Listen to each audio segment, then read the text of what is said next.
dominant country. Russia and China have also recently called for an alternative to the US dollar.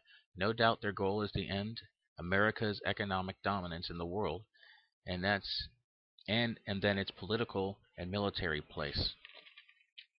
The idea that China and Russia want to topple the US's global power is being directly stated by its military officers. A recent book written by Lu Mingfu states China's ambition to become the world's top power. Lu Mingfu is a senior colonel in the Chinese People's Liberation Army, and in his book The China Dream, he states that China must rise to be the top world power in the 21st century or it will be cast aside. Another PLA officer, Colonel Diao Zhu, in his recent published book, he wrote that he was very pessimistic about the future.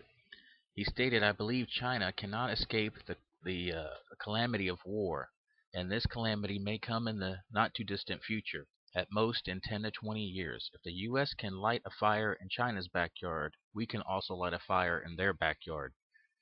The current Chinese leadership doesn't seem to want to openly court war with the U.S., but this could quickly change under the right circumstances. During the tribulation, we have the kings of the East coming against Israel. Many believe this is China and its allies, although it could also be any of the Eastern Asian powers like India and the others. But China has the ability to assemble a 200 million man army, a number that is mentioned in Revelation, for a destructive force that comes. A study published in the British science journal Nature found that dogs originated from the Middle East through Middle East wolves. The researchers sequenced genetic code from 900 dogs over 85 breeds and 200 wild gray wolves from North America to East Asia. Scientists had long believed that dogs descended from wolves. Archaeologists had also suspected that the link to the Middle East from burial sites that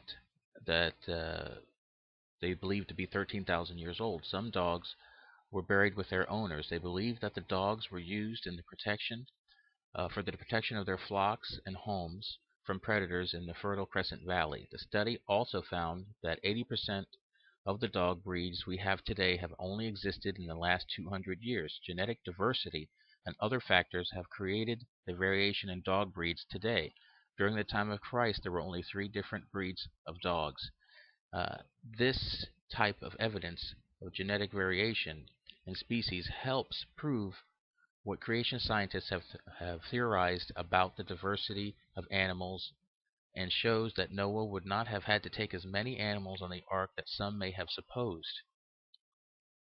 A 4-inch Roman nail, the type used to perform crucifixions, have been found on an island off the coast of Madeira. Archaeologists date the nail to the 1st or 2nd centuries AD. The nail was found last summer in a decorated box inside a fort on the island of Ihu de Pontinha.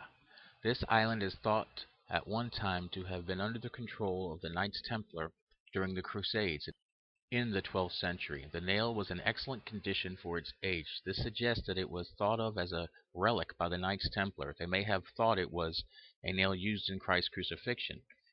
It's very unlikely that this is the case, but the nail does date back to the approximate time the time of the Roman crucifixion. Crucifixion nails are fairly rare because they were usually reused until they were of no use at all. The nail was found with 3 skeletons and 3 swords, one which had a Knights Templar cross inscribed on it. In February of this year, the remote town of Lejemenu, Australia, was shocked to find fish falling from the sky. These fish were reported to still be alive when they hit the ground. Hundreds and hundreds of the small white fish had fallen from the sky, not once, but 2 days in a row. Lejemenu, Australia, sits on the edge of the Tanami Desert and hundreds of kilometers from the nearest lakes that have spangled perch, which is the type of fish that they believe fell from the sky. The town is even further from the coast of Australia, and this isn't the first time that fish have fallen from the sky on this town. In 1974, a similar incident became international news, and also in 2004, townspeople reported fish falling from the sky. The most logical explanation for this phenomenon would be some type of tornado or waterspout picking up the fish and launching them tens of thousands of feet in the sky, allowing them to fall hundreds of miles away. When this incident occurred, there were no reported sightings of tornadoes in the area that the fish could have come from, and there's no doubt that something is causing uh, the rain of fish to fall on this small Australian town. But as of right now, the exact cause is unknown. On February 11th, 2010, a YouTube video surfaced from Mexico which shows a circular hole punched through clouds, leaving some to speculate that it may be evidence of a UFO entering or exiting the atmosphere, or even a fireball or meteorite disturbing the clouds. This hole or halo in the sky, as some call it, is similar to one seen and recorded over Moscow. Some weather experts believe the phenomenon is caused when high clouds formed by supercooled water start to freeze into ice and fall away from the rest of the cloud, leaving a gap. This explanation may not be able to account for the circular pattern in the clouds. Strange sights have not only been seen on the Earth, but in space as well. Early this year, the Hubble Space Telescope photographed an X-shaped object with a comet-like tail. No object of this type has been seen before in space. The official NASA statement reads, NASA's Hubble telescope has observed the mysterious X-shaped debris pattern and trailing streamers of dust that suggest a head-on collision between two asteroids. Astronomers have long thought that the asteroid belt is being ground down through collisions by such smash-ups, but such a smash-up has never been seen before. NASA's explanation for this object may very well be correct, but it could be a cover story. NASA, by its own rules, is not allowed to disclose any information of life in outer space without permission from our government. This would include UFOs and any structures found on planets, moons, and asteroids. Genetic testing and computer technology has unveiled new information on the pharaoh Tutankhamun, also known as King Tut. The tests give us the most likely cause of death, a better understanding of Tut's physical state, and revealed definitive proof of his family line. King Tut ruled Egypt for 9 years before his untimely death. Most historians believe his reign started in 1333 BC and ended in 1324 BC. There has been a lot of speculation over the years as to what caused the death of Tutankhamun. Everything from an accident to murder has been suggested. The genetic testing revealed that the pharaoh had a severe and often deadly form of malaria, and this was probably the primary cause of death. Tut also was found to have a femur fracture. This broken leg also probably had some effect on his ability to fight the malaria in his body.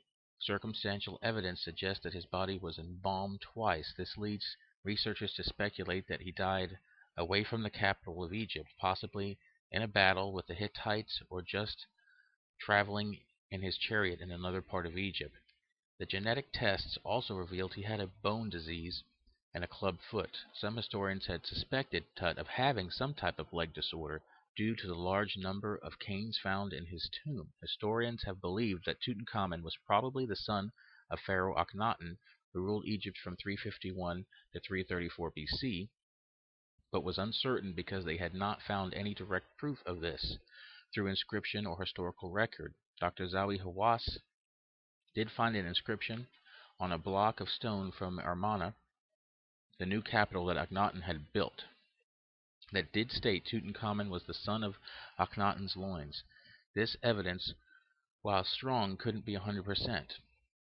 DNA tests from Akhenaten and Tut's mummies would be more definitive. The only problem was that Akhenaten's mummy had not been positively identified. The scientists analyzed the DNA from 11 mummies from that period and established the identity of Akhenaten's mummy, as well as him being the father of King Tut.